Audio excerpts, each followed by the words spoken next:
No countdown, Paul. We're going right in. You ready? Yep. All right, we're going. All right, guys, thanks for watching. Today is going to be me and Paul. Yesterday was me and Eric. We're doing our morning lives at 9:30 a.m. Monday through Thursday. We'll also have one tomorrow with old Ian, and then on Thursday it'll be Justin, Ian, and Joe. So we're excited for that. But on today's show, we are actually doing an opponent scout of the Colorado State offense, Colorado State defense, and then once we've introduced kind of their personnel, some of the stats, interesting things me and Paul have picked up throughout the week, we're going to see how they can test Texas. A lot of times I'll hear people say that these early games are kind of meaningless, and I disagree with that. I think things that these level of teams can expose normally are harbinger for the rest of the season. For instance, we couldn't get it in at the goal line versus Wyoming last year. That was a consistent issue we had. So that's what I think will be interesting is kind of once we learn this information, how can it affect Texas and maybe illuminate some of our path going forward. And then after that, we are going to talk opponent games of interest. So teams we are going to play and what they're doing week one. And Paul's really an incredible amount of information on that kind of stuff. I think he really shines in that regard.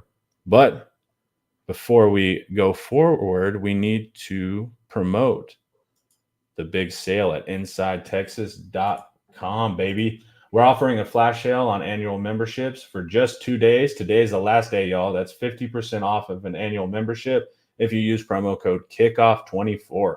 You'll get all the depth charts, team reports, opponent analysis, the latest recruiting news, and more, all for 50% off.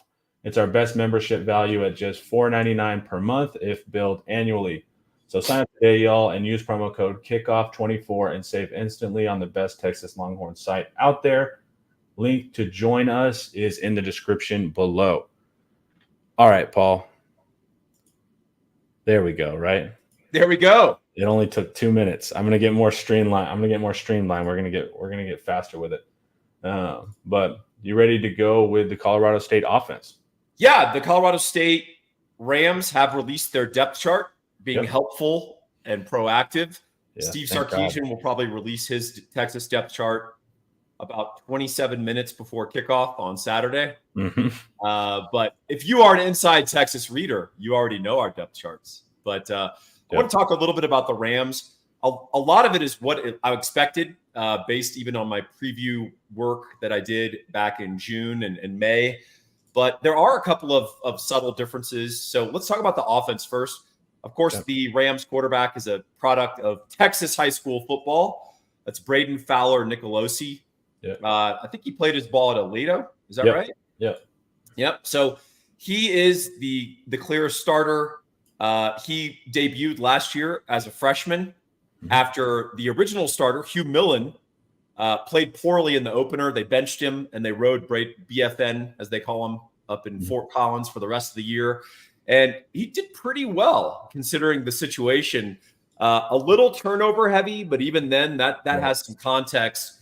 The Rams are a timing, throw to a spot passing offense. They're air raid. And for those who don't know, their offensive coordinator, if you're a college football enthusiast, the offensive coordinator name may ring a bell. It's Matt Mumme.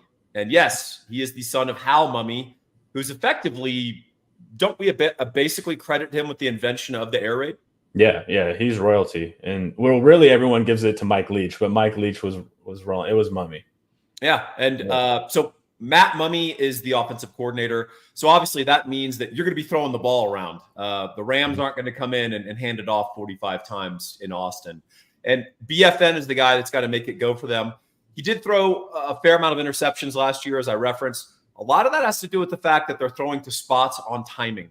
So four of those he had 4 games actually where 2 or more interceptions. So those interceptions came in clusters, meaning if you had a secondary that could challenge those timing routes, you're going to pick them off and turn them over.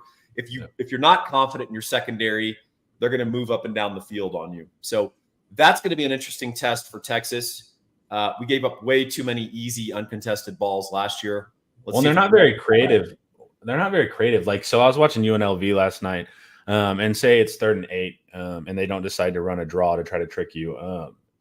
they're running to the sticks. And so you would see safeties kind of bait those receivers, wait 3 or 4 yards off. And then as soon as BFM would turn to them, that's how they can get the picks. They can jump those slants super easily. 100%. Yeah. And so the thing that they have tried to introduce, and they did at the end of last year, was a little bit more run pass balance, or at least run effectively and efficiently. They could not run the ball at all. Less than 100 yards rushing per game last year. Yeah. They did finish the season. They finally threw up their hands and put in a true freshman named Justin Marshall. Mm-hmm. And Justin was about 170 pounds soaking wet playing running back last year. But the last 3 games, he gave the Rams a semblance of a running game. And actually, I think rushed for 311 yards over the last 3 games, which he was the only Rams back to exceed 100 in a game all year. So he's going to be the starter. That's the guy we're going to see in Justin Marshall. You'll see he's still a redshirt freshman. The reason, he didn't play more than 4 games. They just threw him in the last 3, and he actually outperformed all their expectations. So he's a guy to look for. He doesn't break tackles.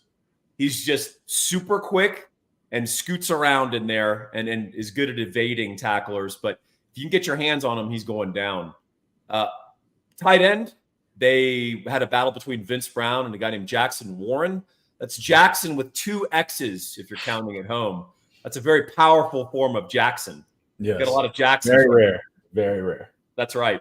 The rare double X Jackson. Mm-hmm. He is out for the season with the shoulder injuries. That means Vince Brown wins the job. You'll notice from his build, he's tall, a little bit slight, and that's kind of how he plays. He's a receiving tight end, not real interested in that blocking life. So that's something to look for when Colorado State does line up with the tight end. And then they've got 3 receivers that are ranging from NFL to, I'd say, about above average. And that's Torrey Horton is a guy we've talked about a lot. He is a future NFL receiver. He's had back-to-back 1,000-yard receiving seasons. He's going for his 3rd, and he's a big deal. He is a guy they target effectively on every play. You know, if they see single coverage, Torrey Horton is the first read. So that's something Texas is going to have to account for. A lot of his routes, drags, slants, stops, everything is about getting him the ball as quickly as possible on time. Armani Winfield is a name Texas fans may recall and remember. He was committed to the University of Texas. He ended up going to Baylor. Didn't seem to work out for him there under Dave Aranda. Now he's in Fort Collins. Both Connor and I have listened to a Colorado State Rams podcast. That's how dedicated we are. And those shout out DNVR. DNVR. Check out their channel. They do a good job, guys. That's right. They were building up Armani Winfield as a guy that impressed. And he's certainly going to be a starter. Dylan Goffney is a transfer from SMU. You'll notice he's a big guy, stocky. He is a possession receiver. They like to hit him, and then after the catch, he's a pretty powerful guy with the ball in his hands. So, and was he doing punt return? I think he is, but I think he's more of the sure-handed variety. Maybe kick return or something. Maybe maybe so. I think they're more interested in like field the ball and don't turn it over in their special teams rather than let's create value add. Yeah. The offensive line is for our standards. If Texas woke up with this depth chart, we'd all be terrified and sad.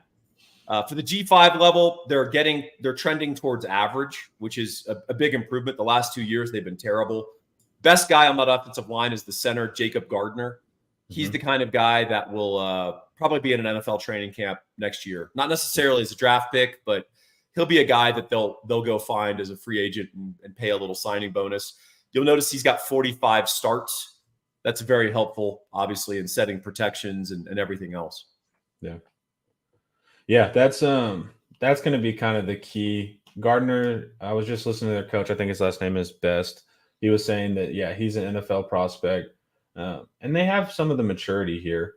And they moved Drew Moss to right guard. They said also NFL prospect and that he was playing tackle, I believe, and he has more of a guard body. So him moving to guard is going to be interesting. Offensive line, nothing too crazy. We can look too. Let's see. We can check out their blocking ability real quick.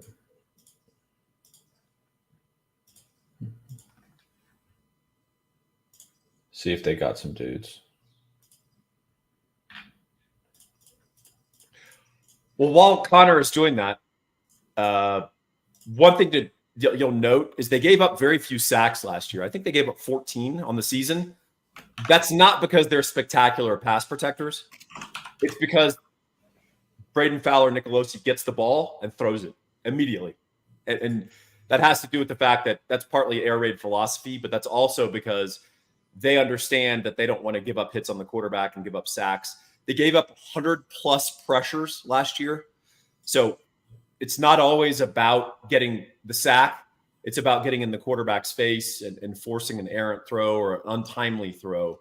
And that's something the Colorado State Ram offensive line did really struggle with. All right, let's see what they got here.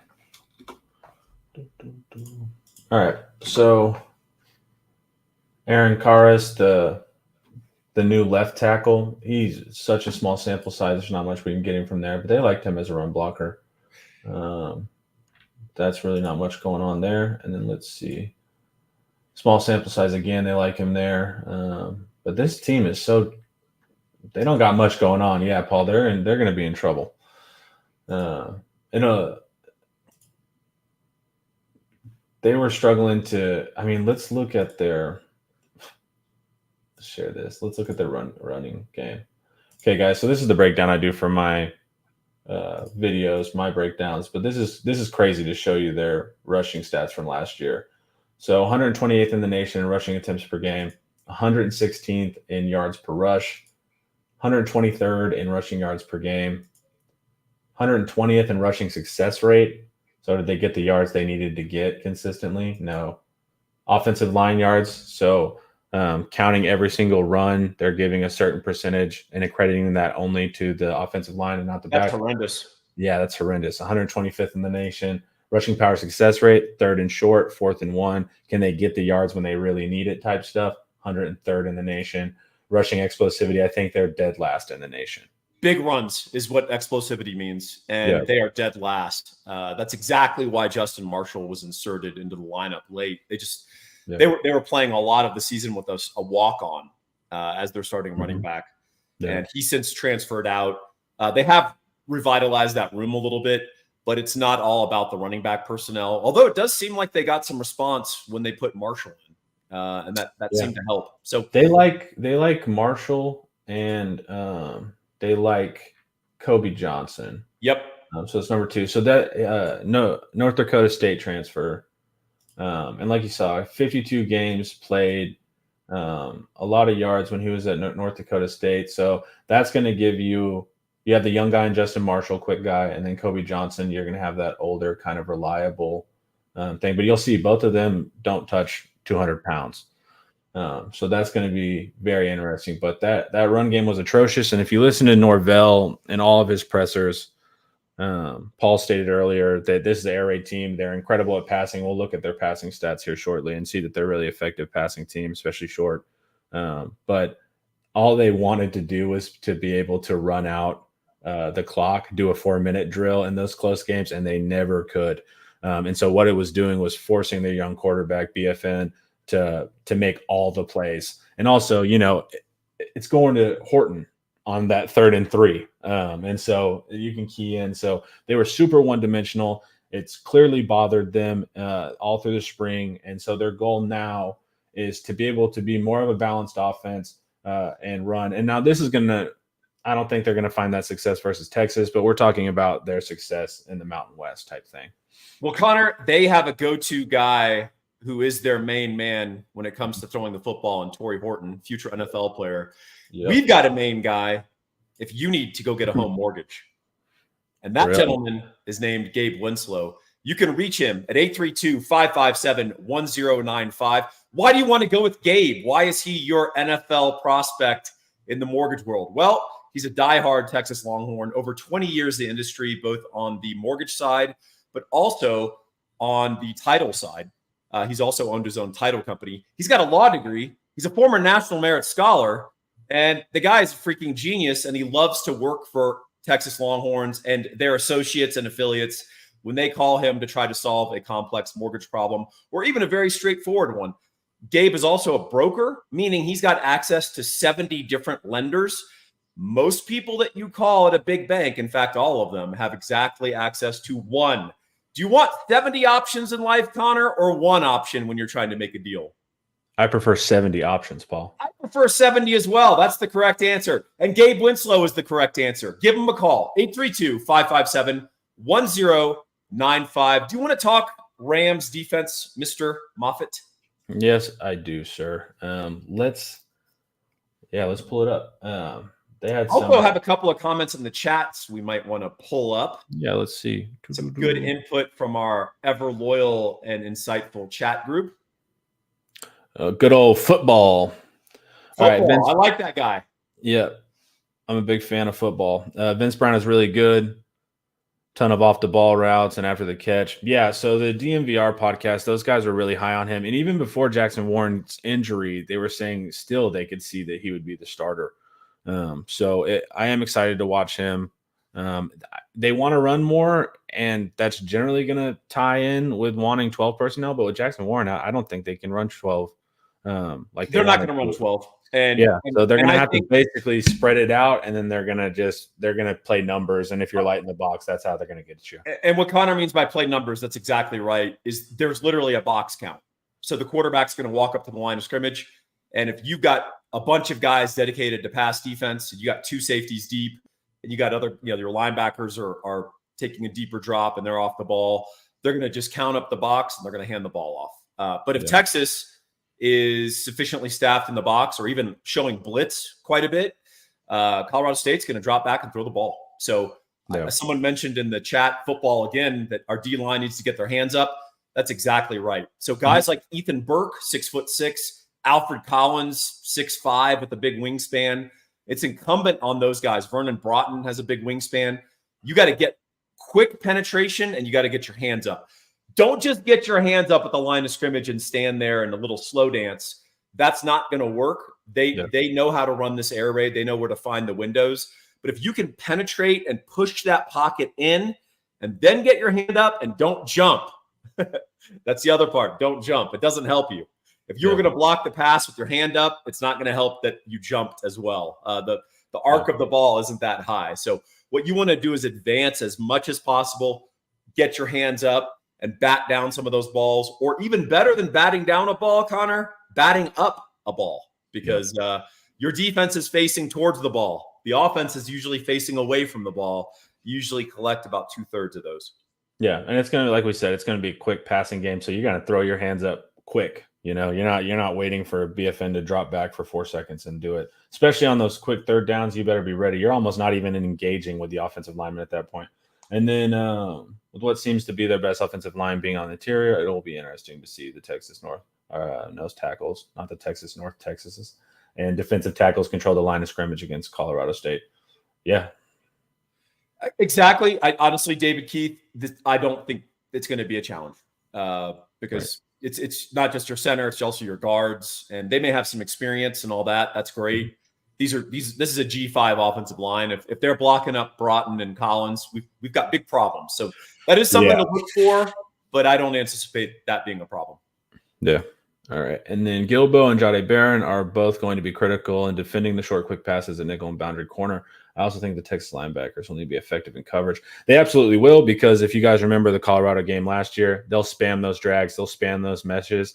What I liked about Colorado State is whenever Colorado couldn't defend something, they just ran it over and over and over again. And I know Paul talked about that on the roundtable, watching Torrey Horton on those quick little drags and stuff like that. If we don't defend those like when we struggled against Houston, then it can be a long night, especially for the linebackers there. But that quick stuff, you need to play up on them. You need to contest.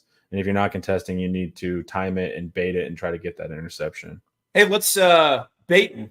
Just baiting. Hey, let's talk about those. Shout out to anyone who knows Idiocracy. Let's talk about the Colorado State defense. Yeah, let's do it. All right, what we got for our personnel, Paul, on the defense? So the Colorado State defensive line, for our scouting purposes, mostly Jags. These are replacement level guys. They have a guy missing who they thought was going to be a solution on the edge. Yeah. His name is Nuer Gatkuth, and that is his name. He is not the name of a villain from the novel Dune. He's got turf toe. He's their best edge. He ain't playing. And his replacement, Gabe Kershke, is sort of a jag. He's just going to be a guy that's going to try to do his assignment. I think Ewers is going to have all day to throw. I don't anticipate Colorado State jailhouse blitzing to try to compensate. And they've got, if you'll notice the dimensions of their interior defensive linemen, kind of squatty guys, which is typically what you're going to get at the G5 level. You're not going to get a lot of 6'6" dudes who are 310 and run a 4.9 40, but you're going to get these squattier guys that maybe don't have that length, but they're active and they're able to hunker down and try to pile up the run. And that's what James Mitchell and Cam Baratow are going to try to do. They're listed at 6'1" and 6 feet. I am a G5 roster interpreter par excellence. 6 feet on a college depth chart means what, Connor? They're 5'11", 5'10". They're 5'10" and a half. That's exactly what that means. So their best run stopper was a guy named Grady Kelly from last year. He transferred out to Florida State to be their number 3 defensive tackle. And if you're judging from the Georgia Tech game, he didn't do that great at Florida State either. And then you'll see, of course, Kershke and Wakalanji, another Dune villain out there at the other edge.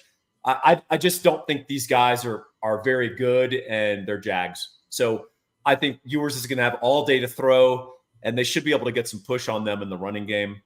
The linebackers are a little bit better. They moved Chase Wilson from middle linebacker to will. Some of that has to do with his inability to cover. He's not very laterally quick, but he's a tough guy, and he's got a good nose for the ball. So they moved in a guy named Bom Jock, and he's a big, strong guy. He's one of these classic G5 dudes that came in weighing 205 and looks like he hadn't had a meal. And they got him on a training table and lifting weights. And what do you know? He's 235 18 months later. So he's going to be starting at Mike. He's apparently one of the more gifted athletes on their team. And then look at the secondary. This is where it gets interesting. And someone asked in the chat, is the guy that put the dirty hit on Travis Hunter still with Colorado State? The answer is yes. His name is Henry Blackburn. And he's, from my book, he was one of the best athletes on their defense last year. He's the most versatile of their safeties. He and Howell are the strength of this pass defense, the strength of this defense overall. They're actually not great against the pass. Blackburn is better than Howell. Howell's more of a tackling machine. They love to play him up near the box, and he's just a great, reliable, aggressive tackler. On the corners, they really struggled last year. They gave up 71% completion rate to opponent passers. That's an average. So there are plenty of opponents that were completing 80% in games against Colorado State. That's not good. And so they replaced both their corners. Elias Larry actually comes from Navy. He's a transfer from the Naval Academy. And then the other corner, Dom Jones, is supposedly the most raw, talented guy on that defense. He was at North Dakota State. So he was part of those really good FCS teams. He gives them more length outside. You can see that he's played in 51 games. He started 15, 6'3", 195. That's a kind of body that Colorado State is not used to having out at the corner. So it'll be very interesting to see how he matches up with Bond or, Bolden. That'll be really interesting, seeing a 6'3" guy trying to cover a 5'8" water bug. Yeah, the big trick, man, is seeing if the linebackers and the interior D-line can actually stop running backs. Because last year, I mean, you see Jack Howell and Henry Blackburn's safety tackles numbers were just completely spammed. And if you watch, it's because these backs that they were playing against were going untouched and going head-to-head with their safeties. Like, no one even slowed them down too often. And so that's going to be their biggest thing, man, is can they help out their safeties? Because everybody mentions how high their tackles were. That's not a good thing. You don't want your safeties having that many tackles because your interior and your linebackers were not helping them out. Yeah, if you'll reflect on some of our worst Texas defenses of not so past vintage, whether it was under Diaz or Orlando or even year one for Sark, you'll notice that our safeties were leading us in tackles. And so, people always go, oh, he's a great hitter, he's a great tackler. And it's like, yeah, he's getting too many opportunities. We prefer he not have all those opportunities. Hey, a question that might come up is, if you watch that Colorado State game, as many people did last year, you noticed an edge for Colorado State named Mo Kamara. Yeah. He went to the NFL. He was a 5th-round draft pick. He was their pass rush last year. He had something like 12 or 13 sacks. Can you scroll up a little bit, Connor? Yes, sir. He is no longer in that edge room, as you will see. Kennedy McDowell is a guy. You'll notice he's very skinny. He's got probably the most natural burst in that room. But if you put him out there at 6'4", 200, Kelvin Banks is going to throw him around like a child. So he needs to gain about 40 pounds and then revisit this in next year. Yeah. You want to look at some of their last year's performance kind of stats, get a feel for actually how they did. Let's look at this. So, of course, not a good defense last year. Just wasn't really a good team last year at Colorado State. They really haven't had one in, since like 2017? Yep. Haven't been to a bowl. So they were 99th in the country. This is overall defense for opponent points per game. They faced a ton of plays, 128th in the nation. So teams were able to just do whatever they wanted at will, nickel and dime up and down the field, which is the most brutal thing as a fan. Just watching your team have to be out there at will doing that many plays. They did all right, average on yards per play. Really bad letting people rack up total yards. They do all right on defensive explosiveness, which is interesting. So they were able to cap some stuff pretty well. They were just getting paper cut to death. Yeah, Connor, that marries to the opponent points yards per play, right? 5.6 is okay, right? Yeah. And so that means they weren't giving up big stuff over the top very frequently. But again, that 71% opponent completion percentage, they just had no ability to stop 3rd and 6. They were scared to walk up on a receiver and try to stop them. And if you guys remember 2021 Texas defense, yeah, that's what the pain was of just watching. You remember what that felt like? Yeah. And that's what they lived all of last year. I'm not sure they want to walk up on Bolden, Golden, DeAndre Moore. If they do, I think there's going to be a price to be paid for that. We'll see. Yeah. And then a defense, people were just running all over them. That's also because they were getting beat, right? So you're running more at the end of the games anyways. They did all right on yards per rush.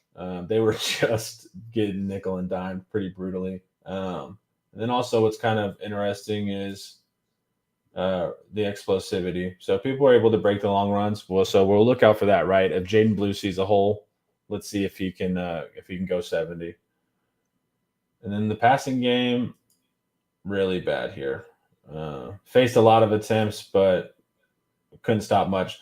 7.9 yards per pass on opposing offenses. What they did, interestingly, is they actually did a good job stopping passing explosivity, which is interesting. But I would have to just see if I'm able to pass on you at will at 7.9 yards and I'm able to run on you at will, I don't really need to throw the fade. So it's like I might just go 7 yards, but that's kind of, this is just a bad team. And situationally really bad. 111th on 3rd down, 108th on 4th, 119th in red zone defense. So tricky. They did all right sacks per game, like you said, Kamara, and really low interceptions last season. So yeah, the thing that really betrays them, Connor, is bend but don't break is a viable defensive approach. Fans hate it, but it works if you buckle down in the red zone. No. If you don't buckle down in the red zone, if you don't buckle down on money downs, that's 3rd and 4th down. Yeah. It's just a slow bleed, and you're basically keeping your best asset, your offense, off the field. Yeah. And this is strength of schedule. So they had one of the worst strengths of schedule. Still couldn't do much. And really highly penalized team, right? 7.5 penalties. So poor coaching, poor restraint from the players. But this whole thing, if you listen to Norvell, it's like, look, the first 2 years were really tough. We had young guys, we had injuries, but this is kind of the year. This is my team. That's kind of the pitch right now. So that's going to be what's really interesting to see is did this team grow up, offensively? Is this what they were kind of planning for? And maybe they can actually do something in the Mountain West. What do you think, Paul? Yeah, I mean, I think they could be a bowl team. They were 3-9 in Norvell's first year, 5-7 last year. And then I think it's not unreasonable to think they can be 6-6 or 7-5. One thing to know about Colorado State, for those of you who are just sort of interested in general football awareness and knowledge, it's actually, they have great facilities. They really do for a G5 team. They have a brand new stadium that's less than a decade old. It's a beautiful stadium. I mean, great state-of-the-art design. It doesn't seat 100,000 plus. It's like 40,000 or whatever. Yeah. But it's great little stadium. They've got great facilities. I mean, if you look at just all their resources, they've got money. Norvell is the highest paid coach in the Mountain West, believe it or not. They want to win. They don't have a natural recruiting base, and they've got to find a way to get down into Texas. They've got to find a way to get over to California and sell a really cool little college town in Fort Collins. Fort Collins is an awesome town, man. Yeah, and they've got to sell a program that wins. And if they can, man, there's a lot of low 3 stars in the state of Texas that if you could stock your roster with at the G5 level, you're going to kick some people's ass, and you're going to turn out 2 or 3 NFL guys every year, which at that level is really good. Yeah, and getting to play at Texas, I don't think fans always realize it's like, why would I want to go to Colorado State and get beat, by 40 points at Texas? These are advertising opportunities. Colorado State loves to come down here and get beat by Texas. That's good for them. And I think they have 19 players from the state, and a lot of those 19 are starters. And Norvell's, of course, history down here, right, in the Big 12 and all that. So he says Texas, the state has been absolutely crucial to their success. Next, we'll kind of talk, what could their strengths do to kind of expose potential Texas issues. But first, let us hear a word from our sponsor. Hi, I want to tell you about Laura Baker. If you're looking for a new home in the 512, or even at this point, let's face it, 737 area code, there's only one number to call. That's Laura Baker at 512-784-0505. As a member of the elite Andy Allen team with Keller Williams, Laura has helped Longhorns find the home of their dreams in Central Texas. Just ask our resident sex symbol, Ian Boyd, who moved all the way from Michigan to Texas with Laura's help. Laura can help you find what you're looking for in the 512, the 737, or even parts of the 254 and the 210. Just, give her a call at 512-784-0505. Her email is in the description, as well as the rest of her contact details. She's a friend. Give her a call. Good stuff. All right, let's see if were there any defensive questions we need to hit. I don't think so. Oh, we're good. All right, so let's talk about some things that Colorado State actually might be able to do well, and if we don't handle it well, it could be a problem going forward. And I think the obvious one, like you said, and you've talked about, is Horton on those drags and that kind of stuff.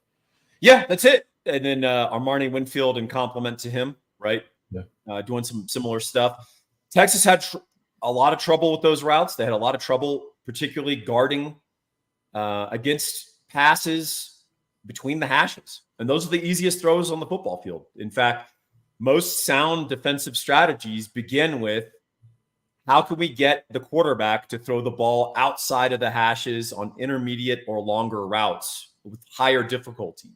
Let's not give him a throw 6 yards directly in front of his face to an open man on the run. And that's what Texas conceded far too many times last year. It's bad defense. And you can blame the linebackers, you can blame individual players or football IQ. There's some blame that probably needs to go to the coaches too. And there are no excuses anymore for Texas. We've got new blood in the secondary. We've got more experience at linebacker. If we have trouble with that kind of stuff again, I'm not looking at the players on the field to have a tough conversation. I'm looking at position coaches and coordinators. So that's something we want to see some improvement on.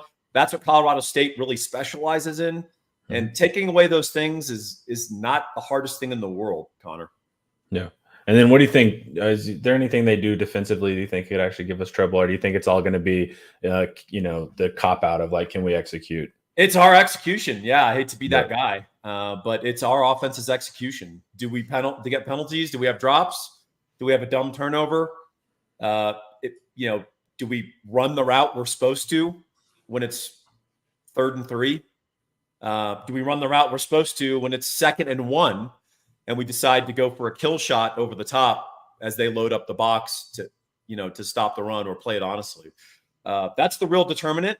What kind of energy, what kind of urgency do you come out with on offense? Are you standing around listening to the helmet communication, right up until the 15-second cutoff? Or are you running some plays and getting some tempo and imposing your will on the defense?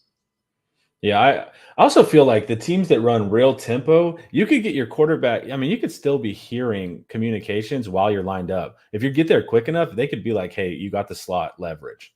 So it's like there's part of that too. We won't do it at Texas, but I thought for like those real quick kind of air raid teams, I mean, you could potentially just tell the quarterback where to go with it. Well, one thing that was very clear in the Florida State-Georgia Tech game is that DJU was getting a lot of chatter and a lot of instruction. And I think that is counterproductive. That is. I think you have to develop. I made this analogy before, and I'll make it again. I think it has to be like the flight control officer on an aircraft carrier. When a guy's coming into land, you don't sit there and fill his ear with a bunch of nonsense. You have a couple of words that you say, and you convey what you're trying to communicate with tone and also key words. You want brevity. And so I think when Ewers is walking up to the line of scrimmage on a call, you go, hey, remember, nickel blitz is on you. Right, exactly. Yeah. Hey, hot route. It's going to be open. Yeah. Hey, Quinn, remember to look them off. That's it. That's all your communication. It doesn't need to be, hey, Quinn, remember to, whatever. So landing safety officer. Thank you, Bevo's Revenge. That's his name, the LSO. He has like 4 or 5 words that he's allowed to say. And those words have to be brief, short, and you communicate the urgency of that word based on sort of your tone and intonation, right? Easy, perfect. That's it. That's all you say. Or you go up, up, up, up, up. There you go. That's it. You're not saying, oh, you know what? You might have slightly pulled back on the stick. Actually, you don't. The minute you do that, you're in trouble. So I think offensive coordinators and head coaches who communicate to the quarterback need to adopt a similar approach. So do we anything want you want to see? I was going to say, is there real quick anything you want to see from Quinn? So have command. What I want to see is I want to see Quinn operate the passing offense in condensed space. So that's what I want to see. He may not get that. That's true. So it's like I want to see condensed space. So hopefully some goal line stuff, right? Can you hit the quick game within 10 yards? That kind of stuff's important. And then, hey man, like complete one go and I'll feel good. Complete one fade ball. I want to see something deep because those are the 2 things that have limited Quinn maximizing his ability. You know what I want to see? Replicable mechanics. I agree. Yep. Throw the ball the same way correctly on the routes that are open and there. And there will be multiple routes that are just open and there. Let's not do this hop twice and throw it off your back foot, even when you're not being pressured. Yeah. I understand that you can release a ball accurately with your hand. I'm way out here. You don't have to. Just throw the ball correctly. Just do it on time in the drop. If you see a guy flash open at the beginning of their route and it's a 7-yard gain, just throw the ball.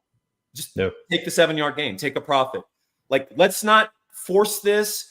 Let's not try to make this about a display of all the Pat Mahomes throws we can do. Let's just have a tight window, tight mechanics, throw it to the open man and be efficient. Because if Quinn can hit his layups, well, I should say his free throws, right? In addition to some of the incredible intermediate throws that he can make, which are really extraordinary, if he can just hit those gimmies consistently, this is a very, very dangerous offense. Yeah, absolutely. You ready to do games of interest? Yeah. Look, Texas isn't the only interesting game for our perspective on Saturday. Yeah. We've got a bunch of future opponents that are playing. Yeah. And there's 4 marquee games from a scouting perspective, but also a testing perspective, not only the quality of opponent, but maybe also what can we learn that's really important? And so I kind of have them in rank as Georgia versus Clemson. I think we're going to learn a lot about Georgia. Texas A&M, Notre Dame. I think we're going to learn some stuff about the Aggies. Michigan, Fresno State. Fresno State, obviously not quite the level of opponent that Notre Dame or Clemson poses.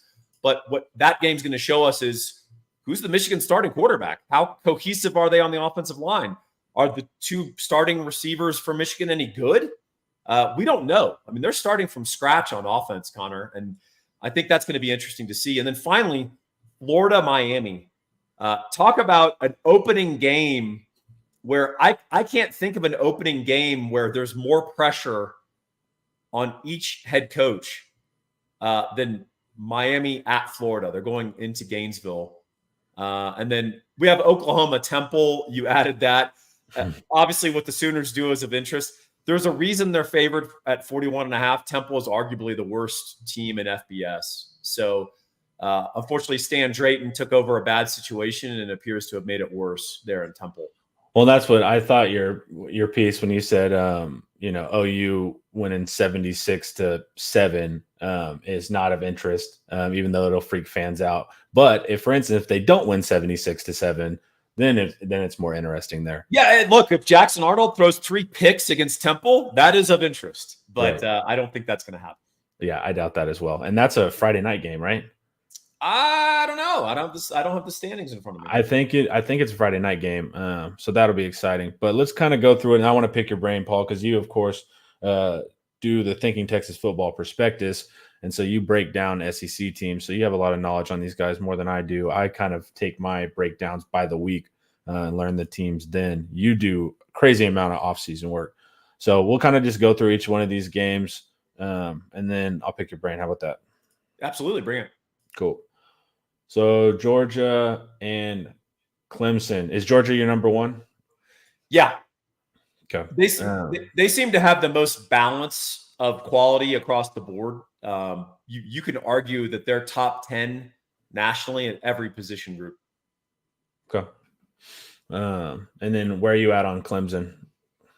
I think they still got a bunch of dudes on their defense. I think they need to figure out what they want to do on offense. And obviously the refusal to use the portal leaves them with some holes that other teams that have been elite. I mean, Clemson is one of the elite teams of college football the last decade, but they went 4-4 in the ACC last year. So that's of concern. But what I'm interested in is we're not playing Clemson, so I kind of don't care other than what can Clemson challenge? Well, we know we got some guys on defense. So what does Georgia look like offensively? Particularly, I want to see if Trevor Etienne, the running back for Georgia, the transfer from Florida, is going to offer some big playability in the running game, because that could really unlock Georgia to the next level. I know they can throw the ball. So that's going to be of interest to me. On the other side of the ball, Georgia was utterly dominant on defense in 2021 and 2022. In 2023, they were just very good. So if you had a good game plan, you could move the ball on Georgia last year, and you had the right athletes. If Clemson can throw the ball around on Georgia, if they can run the ball on Georgia a little bit, I'm pretty sure Texas can. So that's what I'm going to be looking for in that matchup. Probably less whether Georgia covers, but more about what the quality of play looks like against, frankly, a better opponent than most teams play in their opener. And what I thought was interesting too with Florida here is Miami's only a 2.5-point favorites. So it looks like Florida's going to be an all right team. It's just their schedule is going to be an absolute nightmare. Yeah. So from a power ranking perspective, I think Florida is considered to be, a top 40 team. But the other issue there, Connor, is Miami. There's no doubt they're a more talented roster overall. They're a pretty dumb football team.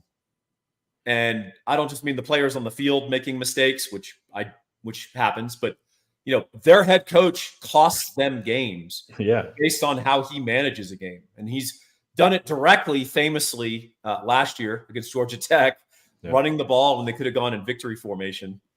And then also just game management. He gets scared as the game progresses. He doesn't really understand clock management. He's not alone there amongst college football coaches, but Cristobal is particularly egregious. But here's the real key of what we can learn. We're not playing Miami, so I don't really care about Mario Cristobal's game management. Yep. They have a loaded roster in terms of talent. Florida's defense last year was putrid. They couldn't stop anybody. So is that improved? And a lot of it was they were blowing coverages. A lot of it was they couldn't tackle, like real basic football. So does that improve? And then offensively, Florida got competent on offense. Graham Mertz actually played very well from a risk-averse standpoint. Only threw 3 picks all of last year. They really struggled to get big plays. So Florida created this sort of plodding, yards-consuming offense, but between the 20s, they weren't getting the money ball. They weren't getting in there. They were kicking field goals or they were getting sacked and pushing them out of field goal range. Just that was typical Florida Gator football last year. And they're kind of dumb in their own right. Billy Napier had some issues. So I think the reason this is 2.5 is Vegas feels like these are two coaches under pressure who are both in varying degrees. Not handle pressure well. Yeah, they're going to try to hand the game to each other. So I think Vegas is scared to set a line at a key number, like 3.5. Yeah. And then our dear friends at Texas A&M, I love that team. That's my favorite team, actually. And then they're facing Notre Dame. And then here, let me give you my pedestrian take. I hope that Riley Leonard is real good for Notre Dame. That's about my knowledge of Notre Dame right there. Yeah, well, so that line is moved. No longer 1.5, it's 3. And that has to do with Notre Dame lost their starting offensive tackle. They're going to be starting a true freshman opposite Nick Scourton, who is arguably the best edge in the country. So that will be interesting. However, A&M's got their own issues on offense, and Notre Dame has a good defense, and they're good on the interior. They're good in the secondary. So that's going to pose a problem. I think the under is going to be the big winner in this game. Obviously, A&M, their season is defined by their opener and their closer. So hosting Notre Dame, hosting Texas. If they can win both of those games, man, look out. This team has a real ceiling. I think they're looking realistically to split those 2 games and keep sort of their goals in front of them. What I'm going to be watching is we don't think the Texas A&M offense is going to be explosive this year. The question is, can they be competent, good ball control unit that's complementary to what should be a pretty good defense? That's what I'm going to be looking for. Can they protect Connor Wegman? Can Connor Wegman exploit a receiver group which seems mostly comprised of number 2 and number 3 receivers? They don't have a number 1. They don't have a real field stretcher.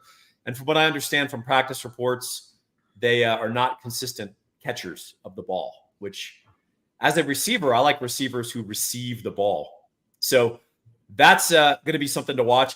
The A&M defense, I expect that front, and particularly the front 6 or front 7, however you want to determine it, to be really good. Is their secondary good?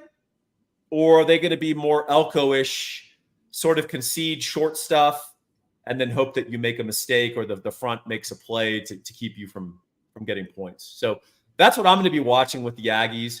We know that they're going to be fired up for this game, and we know certainly Notre Dame is going to be fired up for this game. But I expect a pretty close defensive contest. What do you think, Connor?